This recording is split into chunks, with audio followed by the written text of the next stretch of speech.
నమస్తే, welcome to mega debate. నేను సిరాజ్. మొత్తం మీద తిరుమలకు సంబంధించినటువంటి పింక్ డైమండ్ వ్యవహారం మాత్రం ఎప్పుడు చర్చనీయాంశంగా జరుగుతున్నటువంటి పరిస్థితి కనబడుతుంది.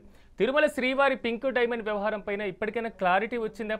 వైసీపీ ఎందుకంటే ముందు నుంచి ఆరోపణలు చేస్తున్నటువంటి పరిస్థితులు కనబడుతున్నటువంటి నేపథ్యంలో ఇప్పుడు ఆర్కియాలజీ సర్వే ఆఫ్ ఇండియా ఇచ్చినటువంటి ఒక రిపోర్ట్కి సంబంధించి ఎవరైతే మునిరత్నం ఉన్నారో ఆయన పరిశోధనలో తేలినటువంటి అంశానికి సంబంధించి అది రత్నం కాదు, దానికి సంబంధించినటువంటి పూర్తి స్థాయిలో కూడా అది కేవలం ఒక కెంపు మాత్రమే అనేటువంటి అంశాన్ని చెప్పడం జరిగింది. మొత్తం మీద వైసీపీ చేసినటువంటి ఆరోపణలు అబద్ధమని తేలిపోయిందా?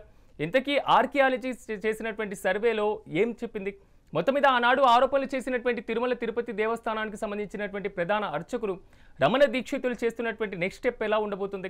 వైసీపీ సెల్ఫ్ గోల్ వేసుకోబోతుందా? ఇవే ప్రశ్నలు ఇప్పుడు శ్రీవారి భక్తులతో పాటుగా మరోవైపు తిరుమల తిరుపతి దేవస్థానానికి సంబంధించినటువంటి వారి ప్రతి నోట కూడా వస్తున్నటువంటి పరిస్థితి కనబడుతుంది.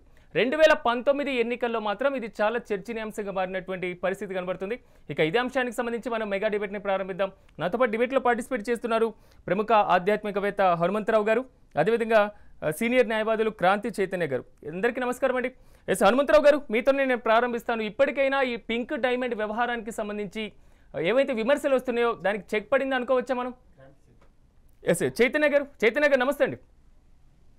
నమస్తే అండి. చైతన్య గారు, వైసీపీ కామెంట్స్ అప్పుడు చూసాం 2019 ఎన్నికల సమయంలో. ఒక రకంగా చెప్పాలంటే అప్పుడు ముఖ్యమంత్రిగా ఉన్నటువంటి చంద్రబాబు నాయుడు ఇంట్లో కూడా ఈ పింక్ డైమండ్ ఉంది అనేటువంటి ఆరోపణలు కూడా వచ్చినటువంటి పరిస్థితి. టీడీపీ ఓటమికి కొంతవరకు ఇది కూడా కారణంగా కనిపిస్తుంది. అంటే మొత్తం మీద దీంతో ఈ పింక్ డైమండ్ వ్యవహారానికి పులి స్టాప్ పడింది అనుకోవాలా? అది ఇప్పుడే చెప్పలేమండి, ఎందుకంటే కేసు కోర్టులో ఉంది కదా. కేసు కోర్టులో ఉండేటప్పుడు అది పూర్తిగా ఒక నిర్ధారణకు రావడానికి సాధ్యం కాదు. ఎందుకంటే ఇప్పుడు ఆ లిస్ట్ లో ఏవైతే ఉన్నాయో ఆ లిస్ట్ లో ఉన్నాయా లేవా, అది పింక్ డైమండా లేకపోతే రూబీనా, అదన్నీ కూడా విచారణలో కోర్టు యొక్క పూర్తి స్థాయి విచారణలో తేల్తుంది. వీళ్ళు చేసినటువంటి ఆరోపణలు అసంబద్ధమైనవా, వీళ్ళు చేసినటువంటి ఆరోపణల్లో నిజానిజాలు ఉన్నాయా, వీళ్ళ ఆరోపణల వల్ల టీటీడీ ప్రతిష్టకు భంగం కలిగిందా అనేటువంటిది పూర్తి స్థాయి కోర్టు విచారణలో మాత్రమే తేల్తుంది. ఇప్పటికిప్పుడు దీని మీద ఒక నిర్ణయానికి రావడం సరైనది కాదని అనుకుంటున్నాను. కానీ చైతన్య గారు, ఆర్కియాలజీ సర్వే ఆఫ్ ఇండియాకి సంబంధించి మునిరత్నం గారు చేసినటువంటి ఏదైతే పరిశోధన ఉందో ఇది వ్యాలిడ్ అంటారా? దానికి సంబంధించినటువంటి కోర్టు పరిగణలోకి తీసుకునేటువంటి అవకాశం ఉందనుకోవచ్చా? ఆ రిపోర్టును కూడా అధ్యయనం చేసిన తర్వాత దాని యొక్క ఆథెంటిసిటీ, దానికి ఉన్నటువంటి ప్రామాణికతను ఇవన్నీ కూడా కోర్టు నిర్ధారించాలి అంతే. ఇప్పుడు మనం బయట నుంచి అతను ఒక పరిశోధన చేశాడు, ఒకటి సబ్మిట్ చేశాడంటే దాన్ని టేక్ ఇట్ గ్రాంటెడ్ గా మనం తీసుకోవడానికి లేదు. అది వాస్తవం అయి ఉండొచ్చు, అవాస్తవం అయి ఉండొచ్చు, ఏదైనా కావచ్చు. కానీ ఇది ఒక కోర్టులో ఒక కేసు ఉన్నప్పుడు పూర్తి స్థాయి విచారణ తర్వాత మాత్రమే ఒక నిర్ధారణకు రావడానికి అవకాశం ఉంటుంది. ఇప్పుడు మనం కామెంట్ చేస్తే అది తొందరపాటు చర్య అవుతుందని చెప్పి నేను భావిస్తున్నాను. చైతన్య గారు, కొంతవరకు కోర్టులో ఉన్నటువంటి ఇష్యూస్ మీద ఎక్కువ ఆర్గ్యుమెంట్స్ అవసరం లేకపోయినా కానీ కొంతవరకు క్లారిటీ కావాలి. ఏదంటే 1945లో మైసూరు మహారాజు తెచ్చి శ్రీవారికి కానుకగా ఇస్తే అప్పుడు కెంపా లేదా అది వజ్రమా డైమండా అనేది అప్పుడు నిర్ధారించుకోలేదా? ఇన్ని సంవత్సరాల తర్వాత మునిరత్నం చెప్తున్నటువంటి ప్రశ్నలకి అప్పుడే సమాధానాలు దొరికేవి కదా. అంటే అది ఇప్పుడు అది వాళ్ళు ఇచ్చినటువంటిది కెంపా డైమండ్ అనేటువంటిది నిర్ధారణ అనేటువంటిది ఇప్పుడు కష్టసాధ్యమైనటువంటి విషయం అని నేను భావిస్తున్నాను. ఎందుకంటే ఆ రోజుల్లో వాళ్ళు ప్రజెంట్ చేసినప్పుడు అది నిజమైనటువంటి కెంపా లేకపోతే అది డైమండా లేకపోతే ఏంటి అనేటువంటిది అప్పుడు టెస్ట్ చేసి ఉండరు. వాళ్ళు ఏదో ఇచ్చారు, వీళ్ళు రాసి ఒక బుక్ లో ఎంటర్ చేసి రిజిస్టర్ లో ఎంటర్ చేసి ఆ ఆభరణాన్ని వీళ్ళు తీసుకున్నారు. దాని యొక్క అది వజ్రమా, ఎన్ని క్యారెట్లు, అది రూబీనా అనేటువంటిది ఆ రోజుల్లో దాన్ని పరిశోధన చేసి లేదు సైంటిఫిక్ గా దాన్ని టెస్ట్ చేసి వీళ్ళు ఎంట్రీ చేయలేదు కదా. కాబట్టి ఆ పరిస్థితుల్లో అది వాళ్ళు ఇచ్చినటువంటిది డైమండా రూబీనా అనేటువంటిది 50 సంవత్సరాల తర్వాతనో 75 సంవత్సరాల తర్వాతనో నిర్ధారించడం అనేటువంటిది కష్టసాధ్యమని నేను అనుకుంటున్నాను. పూర్తి స్థాయిలో పనిచేస్తుంది తిరుమల శ్రీవారి ఆస్తులతో పాటుగా పూర్తి స్థాయి ఏదైతే వ్యవహారాలు ఉన్నాయో ఇలాంటి నగదుల ఇష్యూకి సంబంధించింది ఎప్పటికప్పుడు మూల్యాంకనం చేసుకోలేదా? అంటే ఆ ప్రాసెస్ లేదంటారా? అంటే మూల్యాంకనం అంటే వీళ్ళు కేవలము ఆ ఎన్ని ఆభరణాలు ఉన్నాయి ఏంటి అనేటువంటిది మాత్రమే ఒక లిస్టు తయారు చేసుకొని ఇచ్చేస్తున్నారు. మామూలుగా బంగారు నగల విషయంలోనైతే అది బంగారా లేకపోతే నకిలీనా అనేటువంటిది ఈజీగా నిర్ధారించవచ్చు. కానీ ఇలాంటి డైమండ్స్ విషయంలోకి వచ్చేసరికి ఆ డైమండ్స్ అనేటువంటివి విలువ అనేటువంటిది అది ఎక్స్పర్ట్స్ మాత్రమే కట్టాల. అది చిన్న విలువ నుంచి భారీ విలువ ఉన్నటువంటి డైమండ్స్ ఉంటాయి. ఆ క్యారెట్స్ కి సంబంధించి ఇవన్నీ చాలా రకరకాలైనవి ఉంటాయి. అప్పట్లో వాళ్ళు ఈ మూల్యాంకనం చేశారా లేదా అనేటువంటిది మనం ఇప్పుడు చెప్పలేం. ఓకే, మనతో పాటు హనుమంతరావు గారు ఉన్నారు. హనుమంతరావు గారు నమస్తే అండి. ఎస్ హనుమంతరావు గారు, ఎలా చూడాలి 2019 ఎలక్షన్ టైంలో కొంతవరకు చర్చనీయాంశంగా మారింది. ఇప్పుడు మునిరత్నానికి సంబంధించినటువంటి ఏదైతే రిపోర్ట్ ఉందో దాని తర్వాత మళ్ళీ చర్చనీయాంశంగా మారింది కోర్టులో నలుగుతున్న ఈ సమస్య. ఇప్పుడు ఒకటి ముందు ఇలాంటి స్వామివారికి సంబంధించినటువంటి అసంబద్ధమైనటువంటి విషయాలు లేదా నిజ నిర్ధారణ కోసం మీరు డిబేట్ పెట్టినందుకు మీకు మెగా టీవీ 9కి దాంతో పాటు వీటిలో ఉన్నటువంటి అందరికీ కూడా చైతన్య గారికి అందరికీ కూడా నమస్కారాలు తెలియజేస్తూ, ఫస్ట్ ఆఫ్ ఆల్ ఇది నిజమా కాదా అనేది కోర్టులో ఉండగా మనం దాన్ని విశ్లేషించడం బాగుంది, సమంజసం కాదు.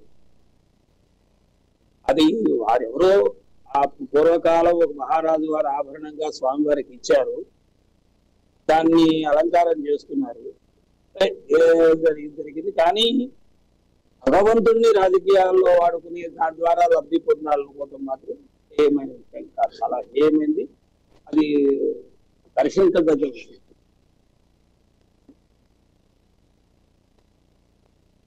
ఇక్కడ దీనికి సంబంధించి ఇది ఆడిటింగ్ లేకపోవడం వలన ఇలాంటి సమస్యలు వచ్చేది, లేకపోతే కెంపు లేదా డైమండ్ అనేటువంటి వ్యవహారాన్ని ఎవ్రీ ఇయర్ కూడా టీటీడీ ఉన్నటువంటి నగులన్నింటినీ కూడా మూల్యాంకనం చేసుకుంటే భవిష్యత్తులో సమస్యలు రాకుండా ఉంటాయి కదా. టీటీడీలో ఉండే నగలు కానివ్వండి, ప్రతి విషయం మీద ఒక మంచి రాష్ట్ర ప్రభుత్వంలో ఖజానాలో ఎన్ని రకాల సెక్షన్లు ఉన్నాయో అన్ని ఇక్కడ చాలా పకడ్బందీగా టీటీడీలో పనిచేస్తుంది. ఎన్నో వందల సంవత్సరాల నుంచి మహంతుల కాలం నుంచి కూడా ఆభరణాల విషయం కానీ, డబ్బులు కానీ, స్వామివారికి సమర్పించే నగల విషయంలో కానివ్వండి, ఆస్తుల విషయంలో కానీ చాలా పారదర్శకంగా చాలా పకడ్బందీగా స్వామివారి మీద అపారమైన భక్తితో విశ్వాసంతో ప్రతి ఒక్కరూ కూడా ఇది నా ఇల్లు నా స్వామి అనే ఉద్దేశంలో చేస్తున్నారు. ఇలాంటి పోకడలు ఎప్పుడు రాలేదు గతంలో. విపరీత బుద్ధులు విపరీత మనుషులు పుట్టిన తర్వాత ఏదో చేసి ఏదో వాడుకోవాలా, స్వామి వారిని కూడా మనం వాడుకోవాలని గతంలో చూసాం. 7 కొండలు కాదు, ఒకటే కొండ 9 కొండల్లో కలిసిపోయినాడు. అలాగే లేనిది ఉంది, ఉంది లేదని అభూత కల్పన చేసి రాజకీయ లబ్ధి పొందాలి, తద్వారా తను లబ్ధి పొందాలనుకున్నాడు. శాశ్వతంగా స్వామివారి సేవకే దూరం అయిపోయినారు. ఇలా స్వామివారిని తమ స్వార్థం కోసం వాడుకోవడం సమంజసమైన విషయం కాదు. ఇది ఇప్పుడు కొత్తగా వచ్చింది, ఎప్పుడు లేనటువంటి విషయం. ఎందుకంటే కొత్త మనుషులు కొత్త వ్యవహారాలు చేయటం వల్ల ఇలాంటివి పడి ఇది నిషేధం చేయాలి. ఇట్లాంటి రాజకీయ ప్రేరేపితమైనటువంటి మాటలు చేయకూడదు. ఇక్కడ హనుమంతరావు గారు, మరో కీలకమైనటువంటి ఇష్యూ ఏంటంటే న్యాయస్థానాల పరిధిలో ఉంది కాబట్టి ప్రస్తుతం వచ్చేటువంటిది ఎంతవరకు ఉంటుంది లేదనేది కొంతవరకు పక్కన పెట్టేస్తే, ఇప్పుడు ఏదైతే మునిరత్నం ఇచ్చినటువంటి ఈ అంశానికి సంబంధించినటువంటి రిపోర్ట్ ఉందో ఇది వైసీపీని సెల్ఫ్ గోల్లో వేసుకునేలా చేసింది అనుకోవచ్చా?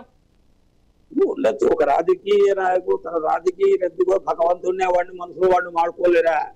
వాళ్ళకి ఎక్కడ మడక తిట్టుకుంటుందో అని వాళ్ళకి తెలుసు, వాళ్ళ అంతరాత్మకు తెలుసు. ఎవరో కూడా అంతరాత్మని మోసం చేయలేరు, ఎవరినైనా మోసం చేయొచ్చు. అంతరాత్మ అంటే భగవంతుడే. భగవంతుని మోసం చేసి ఏదో మనం లబ్ధి పొందాం అనుకుంటే కర్మఫలం ఎవరిని వదిలిపెట్టద్దు. మనిషి నీడ ఎలా ఉంటుందో కర్మ కూడా అతన్ని వెంటాడి వెంటాడి వెంటాడి మంచిదైతే మంచి చేస్తుంది, చెడైతే చెడు. వాళ్ళ స్వార్థం కోసం ఏదో ఎప్పుడో 40-50 సంవత్సరాల క్రితం ఇచ్చిన కాగితం వీళ్ళకి దొరకడం ఏమిటి? ఆయన ఏదో దాన్ని రిపోర్ట్ ఇవ్వడం ఏమిటి? అసలు ఉన్నది లేదు ఉన్నట్టు కలిపి అప్పుడు జరిగింది ఏమిటి? ఆ సంప్రోక్షణ సమయంలో బాలాలయం చేసి ఆలయంలో లోపల గర్భగుడిలో ఫ్లోయింగ్ అంతా రిపేర్లు చేయాలని చెప్పి జనాలు తిరుగుతూ ఉండగా చేయటం లేట్ అవుతుందనే ఉద్దేశంలో 3 రోజులు అన్ని దర్శనాలు ఆపేసి 2 రోజులు త్వరగా చేసి త్వరగా భక్తులు సౌకర్యం కల్పించాలని చేస్తే అదేదో రాజకీయం పూడి రంగుగా 3 రోజులు మూసేశారు, లోపల ఏదో తీసుకుపోయారు, తవ్వేశారు అని ఆ మహానుభావుడు కుచి బ్రాహ్మణుడితో చెప్పించడం, ఆయన ఏదో ఆశపడి చెప్పడము, అదేదో నిజం అనుకుని ఈనాటి ప్రభుత్వము ఆనాటి ప్రభుత్వాన్ని ఇనుకుని పెట్టారే తప్ప నిజం దాగుంది కదా. నిజం తెలిసింది జనాలకి, ఇది అబద్ధమని తెలిసింది. ఇప్పుడు కోర్టులో కూడా ఉంది, వారు కూడా త్వరలో పరిశీలన చేస్తారు. దాని మీద ఎక్కువ పోదలుచుకోలేదు. కాకపోతే ఇవన్నీ కూడా ఇలా చేసిన వల్ల మన కళ్ళకు కనపడుతోంది. ఈ అబద్ధపు ప్రచారం చేసినటువంటి వ్యక్తి శాశ్వతంగా దూరం అయిపోయారు స్వామివారికి. ఇవన్నీ స్వామివారు పరిశీలిస్తారు. ఇది ఎట్లయినా సరే ఓకే. ప్రభుత్వ పరంగా ఉండేవాళ్ళు పెద్దలు వాళ్ళ రాజకీయంగా భగవంతుడిని వాడకూడదు ఏమైనా సరే ధార్మికంగా. ఓకే. చైతన్య గారు ఎలా చూడాలి? ఎందుకంటే ఇన్నేళ్ల తర్వాత 2019లో సంచలనంగా మారిన తర్వాత ఇప్పుడు ఏదైతే ఈ రిపోర్ట్ ద్వారా ఇప్పుడు బయటికి రావాల్సినటువంటి ఆవశ్యకత ఎందుకు వచ్చిందంటారు? చైతన్య గారు, రిపోర్ట్ బయటికి మీడియాకు లీక్ అయింది కాబట్టి ఇది మళ్ళీ ఒక ప్రచారం లేక వార్తల్లోకి వచ్చింది. సో దీన్ని పక్కన పెడితే మామూలుగా కూడా కోర్టులో ఈ కేసు 17వ తారీఖున విచారణకు వస్తా ఉంది. ఈ 17వ తారీఖు విచారణ మొదలైన తర్వాత వాస్తవానికి ఈ ఆరోపణల మీద నిజానిజాలని నిర్ధారించాల్సినటువంటి బాధ్యత కోర్టుల మీద ఉంది కాబట్టి ఈ కేసును త్వరితగతిన విచారించి వాస్తవ నిర్ధారణకు వచ్చి ఒక తీర్పు చెప్పడం ద్వారా ఆ ఆరోపణలు అన్నటువంటి వాస్తవాల్ని అవాస్తవాల్ని బయటికి పెట్టి భక్తుల యొక్క మనోభావాల్ని కాపాడాల్సినటువంటి బాధ్యత కోర్టుల మీద ఉంటది. ఆ బాధ్యతని కోర్టు వెంటనే నిర్వర్తించాల్సిందిగా ఆశిస్తున్నాం. ఎందుకు ముందు నుంచి తిరుమల వ్యవహారాల్లో కొంతవరకు వివాదాస్పదంగా కూడా కనిపిస్తున్నటువంటి పరిస్థితి కనబడుతుంది? లడ్డు ఇష్యూస్ కి మనం చూసాం, ఈ రోజు సంబంధించి డైమండ్ ఇష్యూస్ కి సంబంధించి చూసాం. అంటే ప్రతి ఒక్క దాంట్లో కూడా రాజకీయపరమైనటువంటి కారణాల ప్రమేయం ఎక్కువగా ఉందని భావించాలా? ఖచ్చితంగా. ఎందుకంటే ఇందాక హనుమంతరావు గారు చెప్పినట్లుగా ఇవాళ తిరుమలని ఏ పార్టీ అధికారం ఆ పార్టీ వాళ్ళ స్వార్థ ప్రయోజనాల కోసం వాడుకునేటువంటి పరిస్థితి మనకు కనిపిస్తా ఉంది. ఏ వివాదమైనా కానీ ఆ పార్టీకి అనుకూలంగా అధికారంలో ఉన్నప్పుడు ఆ టీటీడీని ఆధారంగా చేసుకునేసి ఒక కేసు ఫైల్ చేయడము, తర్వాత అక్కడి నుంచి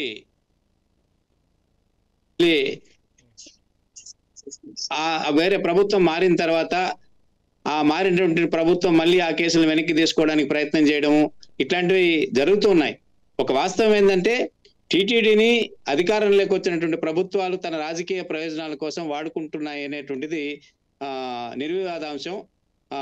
హనుమంతరావు గారు చెప్పినట్లు ఒక పవిత్రమైనటువంటి స్థలాన్ని లేదు. మీ క్యామ్ ఆఫ్ అయింది, ఒకసారి క్యామ్ ఆన్ చేసుకోండి చైతన్య గారు. హనుమంతరావు గారు ఎలా చూడాలంటారు? దీనికి సంబంధించి రాజకీయ ప్రమేయాలు అంత ఎక్కువగా ఉన్నా ఎందుకు అంత అవకాశం ఎక్కడ దొరుకుతుందంటారు? అవకాశం ఎక్కువ దొరుకుతుందంటే స్వార్థపరులు ఎక్కువైపోయి ఎవడు మన వాళ్ళు ఏమీ మంచి చేయలేమని వీళ్ళు విశ్వాసాలు, మనుషుల యొక్క విశ్వాసాల మీద దెబ్బతీసి ఆ విశ్వాసాల మీద వాళ్ళు పునాదులు నిర్మించుకోవాలి, అబద్ధాల మీద పునాదులు నిర్మించుకోవాలని ఇలాంటివి చేస్తారు. గతంలో చూసాం. ముందు భగవంతుడి మీద విశ్వాసం ఉండేవాళ్ళు ప్రభుత్వాలు అంటే ఇలాంటివి జరగవు. ఇప్పుడు మనుషుల్లో విపరీత ధోరణులు. గతంలో చూడండి, బాబాయి చచ్చిపోతే దాన్ని ఆనాటి ప్రభుత్వంలో ఉన్న ముఖ్యమంత్రి గట్టగట్టిగా నారాసుర చరిత్ర అని రాసేసి వాళ్ళకి మధ్య ఉండదు. బురద వేసేవాడు, పోయేవాడు, దారిపోయేవాడు బక్క బురద తీసి పక్కవాడు వేస్తాడు. ఈ కడుక్కోవడం వీడి బాగా ఇది అలవాటు అయిపోయింది వాళ్ళ కాలంలో. కొంతమందికి ఇలాంటి అలవాటు అయినటువంటి ఇలాంటి అబద్ధాలు, అప్రజాస్వామ్యమైనటువంటి విషయాలు చేయటం పాలకులు వచ్చినప్పుడు ఇలాంటి ఇబ్బందులు జరుగుతూ ఉంటాయి. దీన్ని భగవంతుడు చూస్తూ ఊరుకోడు, వాళ్ళకి తగిన గుణపాఠం చెబుతాడు. కర్మ ఎవరిని వదిలిపెట్టదు. భగవంతుడు అనేవాడు విశ్వవ్యాప్తమైనటువంటి వెంకటేశ్వర స్వామితో ఆడుకోవటం అనేది చాలా ప్రమాదకరమైన విషయం. వాళ్ళు ఇప్పటికీ గుర్తుండొచ్చు. ఎంతో 150 సీట్లు ఉన్నాయనుకున్న వాళ్ళు 11 సీట్లలో పెట్టారు. గతంలో ఎప్పుడూ లేని గత 5 ఏళ్లలో తిరుమల తిరుపతి దేవస్థానం చరిత్రలో గత 5 ఏళ్లలో ఎన్ని రకాలైన స్కాములు, ఎన్ని రకాలైన ఇబ్బందులు అన్నీ ఏమంటే స్వామి వారి మీద విశ్వాసం గలవాడు ఎవరు కూడా ఇలా చేయరు. అలాంటి వాళ్ళు ఉండటం వల్ల సమాజంలో అందరూ ఉంటారు. కొంతమంది వాళ్ళ శాతం ఎక్కువైనప్పుడు ఇట్లాంటివి, అందుకే చెప్పారు వినాశకాలే విపరీత బుద్ధి అని, సర్వసమస్తాగుణాయ సంభవామి యుగే యుగే అని భగవంతుడు ఎందుకు చెప్పాడు శ్రీకృష్ణ పరమాత్మ. ఇలాంటి వాళ్ళు ఉంటారు, మంచి వాళ్ళు ఉంటారు, చెడు వాళ్ళు ఉంటారు సమాజంలో. కొంతవరకు ఉంది. కానీ టీటీడీలో కీలకంగా పనిచేసినటువంటి వారు కూడా ఇలాంటి కామెంట్స్ చేస్తూ ఉన్నారు కదా. రమణ దీక్షితులు 2019 హయాంలో కూడా ఇలాంటి కామెంట్స్ చేసినటువంటి పరిస్థితి కనబడుతుంది కదా. ఖచ్చితంగా స్వామి వారికి దూరం అయ్యారు. ఆయన చేసిన దానికి ప్రధాన అర్చకులుగా వారి జీవితాంత పర్యంతము హ్యాపీగా స్వామి వారి దగ్గర సేవ చేసే అవకాశాన్ని కూడా ఆయన కోల్పోయినారు అలా చేయటం వల్ల. మనం తప్పు చేసేది శిక్ష కోట్ల కన్నా భగవంతుని కోర్టు నుంచి శిక్ష నుంచి తప్పించుకోలేము ఎవరం. ఇది నిరార్థం. ఆయన తప్పు చేశాడని అనుకున్నాడు కాబట్టి అది మంచి వచ్చాడో మనకి తెలియదు. ఆయన చేసేది శిక్ష పడుతుంది, లేకపోతే ఆయనకి అవసరం వచ్చేది కాదు కదా. అందుకే కొన్ని ఉన్నతమైన స్థానాల్లో ఉన్నవాళ్ళు అధికారులు కానీ, క్రైస్తులు కానీ, ఎవరైనా స్వామీజీలు కానీ ఉన్నత స్థానంలో ఉన్నప్పుడు ప్రజలకు ఉపయోగపడేట్టుగా భగవత్ సేవలో ఉండి ప్రజలకి మంచి పని చేయాలి తప్ప రాజకీయ రంగులు పులుచుకునే వాళ్ళు భక్తులుగా మారితే ఇట్లాంటివి వస్తాయి. చైతన్య గారు, స్వామివారి దర్శనానికి కోట్లాది మంది, లక్షలాది మంది భక్తులు కూడా వెళ్తూ ఉంటారు. వెళ్ళిన తర్వాత వాళ్ళకి మానసికంగా కూడా కొంతవరకు శాంతి వచ్చేటువంటి అవకాశాలు కనిపిస్తూ ఉంటాయి. అంటే ఆ దర్శనమే అంత అపూర్వంగా కనిపించేటువంటి పరిస్థితి కనబడుతుంది. ఈ నేపథ్యంలో ఇలాంటి వివాదాలకు ఎక్కడ తావు లేకుండా ఎలాంటి వ్యవస్థ అవసరం అంటారు ప్రస్తుతం టీటీడీలో? టీటీడీలో రాజకీయాలకు అతీతమైనటువంటి, ప్రభుత్వాలకి ఏ ప్రభుత్వం అధికారంలో ఉంటే ఆ ప్రభుత్వానికి అనుగుణంగా పనిచేయాలనుకున్నటువంటి అధికారులు ఈరోజు టీటీడీలో అడ్మినిస్ట్రేషన్ దీంట్లోకి వస్తున్నారు. అట్లా కాకుండా ఈ ఆధ్యాత్మిక సంస్థని రాజకీయాలకి పూర్తిగా అతీతంగా ఉంచినప్పుడు మాత్రమే అది సాధ్యమవుతుందని చెప్పి నేను అనుకుంటున్నాను. రాజకీయ ప్రమేయాలు తగ్గాలి. బోర్డుల్లో కానీ పాలక మండలంలో రాజకీయ ప్రమేయాలు తగ్గినప్పుడు మరి కొంతైనా ప్రక్షాళన అవ్వచ్చు. ఇట్లాంటివి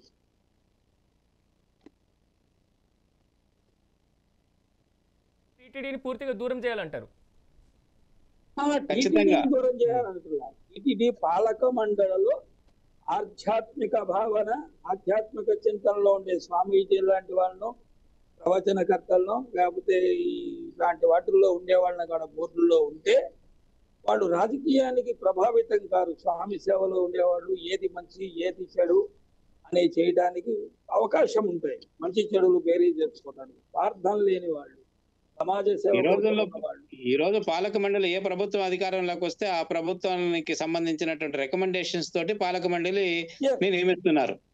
సో అది కరెక్ట్ కాదు.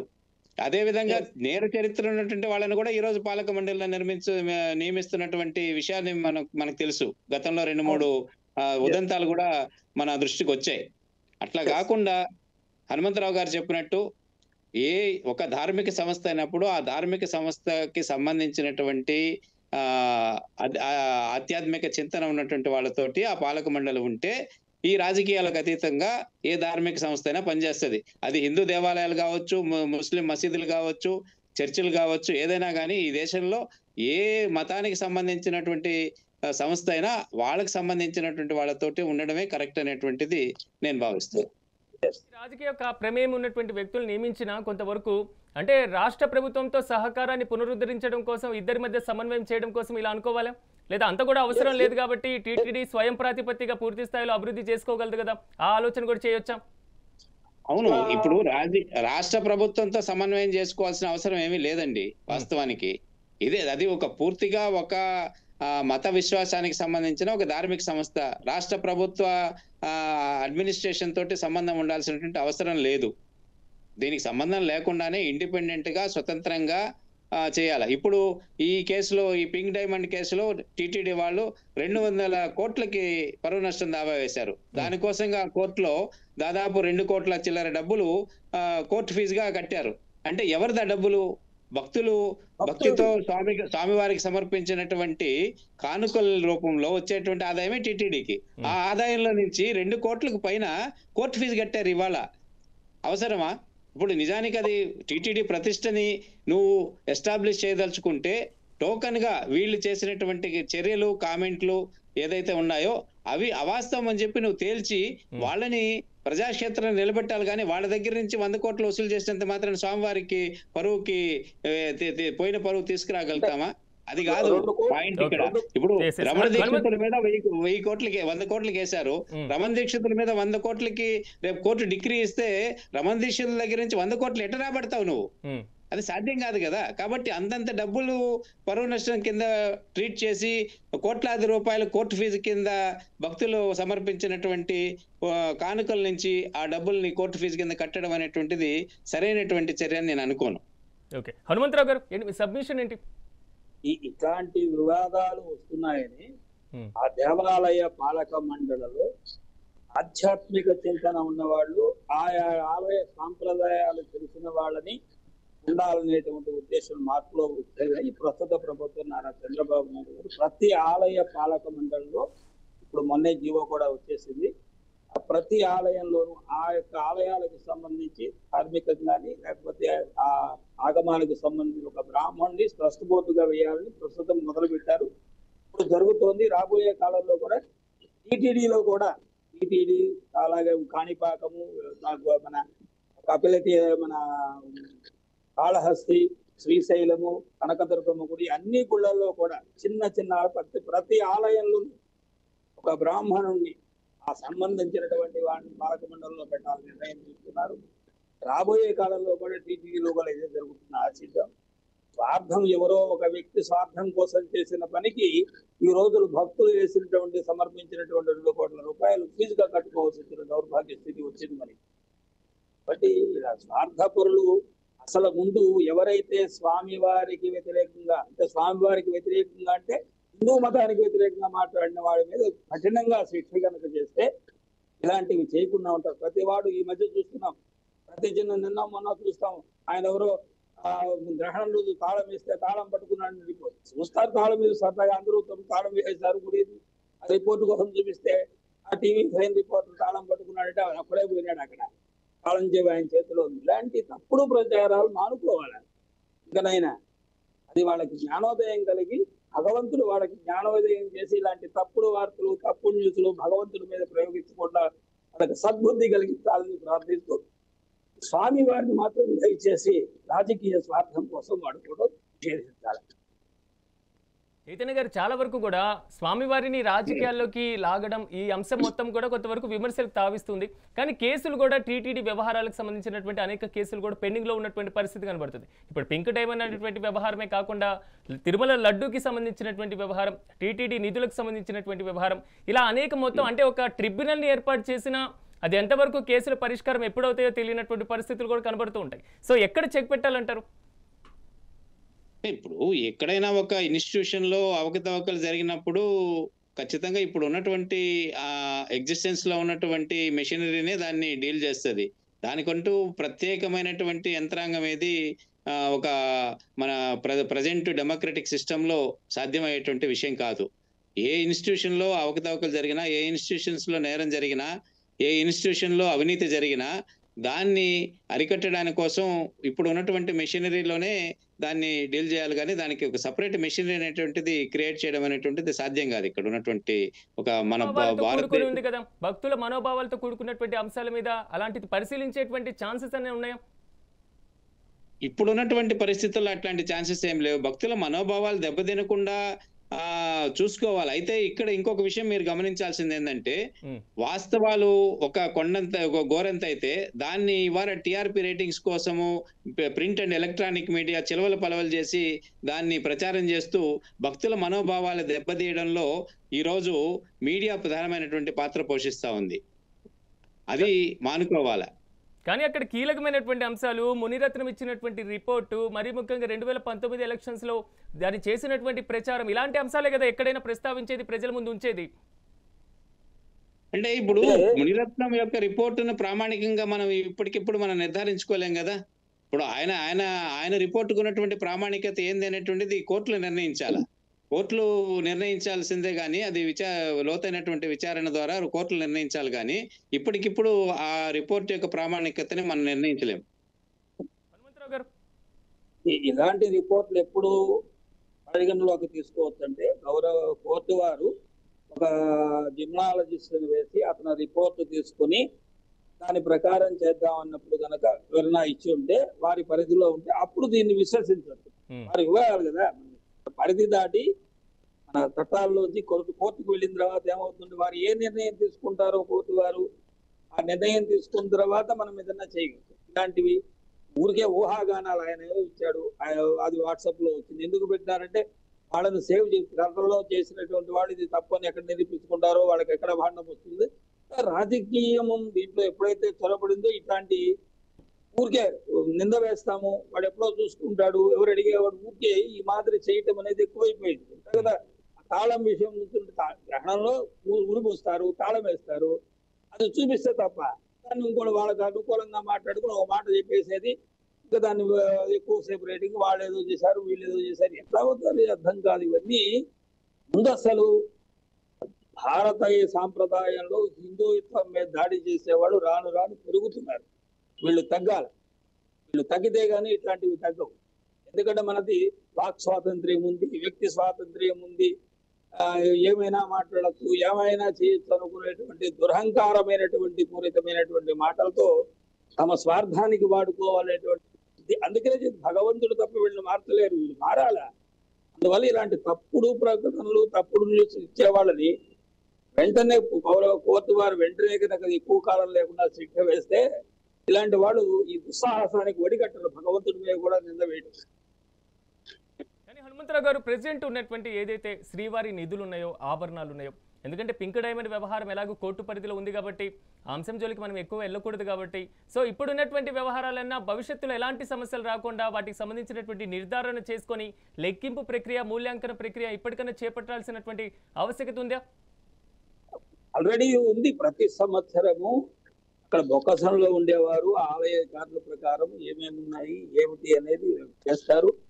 అన్ని జరుగుతుంది. అట్లా ఊరికే ఏదో పోతుంది ఏదో వస్తుంది అనేటువంటి ప్రచారం చేసాము, దాని తర్వాత నిరూపించుకోవడం, వాడు నింద వేద్దాం, కాదో అవును నిరూపించుకోవడం, వాడికి ఇష్టం కదా నాదేం పోయింది, పేపర్లో 10 రోజులు నా పేరు వస్తుంది కదా అనుకునే వాళ్ళు ఎక్కువయ్యారు.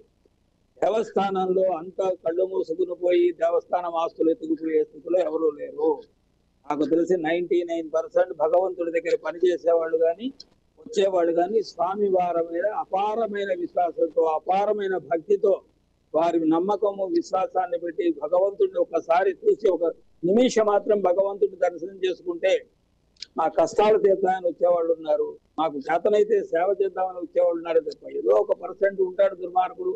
మనం కూడా చూసాం, వాడు ఎవరో వచ్చేసి హుండీలో బంగారు బాబు దగ్గర హుండీలో చేయబడి దొంగలు ఉంటారు. ఇంకా రామాయణ భారత మహాభారత కాలంలో కూడా చోరులు ఉన్నారు కదా, లేకుండా పోలే. అలాంటివి జరుగుతాయి. అంతకు మించి పెద్ద పెద్ద ఆస్తులు కొల్లగొట్టే అంత ఇది ఏం లేదు ఇప్పుడు ఇక్కడ. అలా పకడ్బందీమైన వ్యవస్థ ఉంది. ఊర్లో ఉండే ప్రతి ఈ ఊర్లోనే కాదు, దేశంలో భారతదేశంలో ఎన్నో రాష్ట్రాల్లో స్వామివారి ఆస్తులు ఉన్నాయి, భక్తులు ఇచ్చిన ఆస్తులు ఉన్నాయి, అన్నీ ఉన్నాయి. కొన్ని చిన్న చిన్నవి చేయడానికి, కట్టడి చేయడానికి వీళ్ళేని వాళ్ళు ఆక్షన్ వేసి ధార్మిక కార్యక్రమాలకు వాడుతున్నారు. అలాంటి ప్రమాదం ఏం లేదని నా ఉద్దేశం. ఓకే, ఎస్ చైతన్య గారు, ఓవరాల్గా టీటీడీకి సంబంధించి స్వయం ప్రాతిపత్తి ఇప్పుడు ఉందని మనం భావించాలా? మరింత ప్రాతిపత్తినటువంటి స్వతంత్రత కావాలి అనుకోవాలా? ఇప్పుడైతే స్వతంత్ర ప్రతిపత్తి ఉంది అనుకోవడం లేదండి. ఖచ్చితంగా ఈ అధికారంలోకి వచ్చే ఈ టీటీడీ పాలక మండలి ఏదైతే ఉందో ఆ పాలక మండలి పూర్తిగా ఆ రాష్ట్ర ప్రభుత్వాలు, అధికారంలో ఉన్నటువంటి ప్రభుత్వాలు వాళ్ళకు సంబంధించినటువంటి వ్యక్తులతోటి నింపుతున్నారనేటువంటిది ఒక వాస్తవం. కాబట్టి వాళ్ళ వ్యక్తులతోటి, వాళ్ళ ఇన్ఫ్లుయెన్స్ తోటి నియమించినటువంటి పాలక మండలిలో ఉన్నంత కాలము ఆ యొక్క ఇన్స్టిట్యూషన్స్ కి స్వతంత్ర ప్రతిపత్తి ఉంది అని అనుకోవడం అనేటువంటిది కేవలం భ్రమ మాత్రమే. ఇప్పుడు టీటీడీకి స్వతంత్ర ప్రతిపత్తి లేదు. ఇప్పుడు ఈఓగా వస్తున్నటువంటి వాళ్ళు కూడా ఏ రాష్ట్ర ప్రభుత్వం అధికారంలో ఉంటే వాళ్ళ ఆదేశాలకు అనుగుణంగానే పనిచేస్తున్నటువంటి విషయం మన కళ్ళ కట్టినట్టు కనిపిస్తా ఉంది. కాబట్టి ఏ ఇన్స్టిట్యూషన్ కైనా ఈ దేశంలో స్వతంత్ర ప్రతిపత్తి అనేటువంటిది అవసరం. రాష్ట్ర ప్రభుత్వాలు, కేంద్ర ప్రభుత్వాల యొక్క జోక్యం అనేటువంటిది పరిమిత స్థాయిలోనే ఉండాలి, అంతకు మించి ఉండకూడదు. చూద్దాం చైతన్య గారు, మొత్తం మీద రాష్ట్ర ప్రభుత్వం ఏ విధంగా మరిన్ని చర్యలు తీసుకొని దాని పారదర్శకత నిలుపుదల కోసం ఎలాంటి తీసుకుంటుందో మనం కూడా వేచి చూద్దాం. ఈరోజు నాతో పాటు డిబేట్లో పార్టిసిపేట్ చేసినటువంటి హనుమంతరావు గారికి, క్రాంతి చైతన్య గారికి ప్రత్యేకంగా కృతజ్ఞతలు తెలియజేస్తే, మొత్తం మీద పింక్ డైమండ్ వ్యవహారం మాత్రం మరోసారి మునిరత్నం ఇష్యూస్లో ఆయన ఇచ్చినటువంటి రిపోర్ట్లో మాత్రం మరోసారి ప్రస్తావనకు రావడం జరిగింది. అయితే దీనికి మీద ఈ నెల 17న కోర్టులో జరగబోయేటువంటి విచారణ అనంతరం న్యాయస్థానాలు ఇచ్చేటువంటి తీర్పు మీద మాత్రమే పూర్తి స్థాయిలో ఆధారపడాల్సినటువంటి పరిస్థితి అయితే కనబడుతుంది. ఇది వాళ్ళ మెగా డిబేట్. రేపు డిబేట్లో మళ్ళీ కలుద్దాం. చూస్తూనే ఉండండి మెగా 9 టీవీ.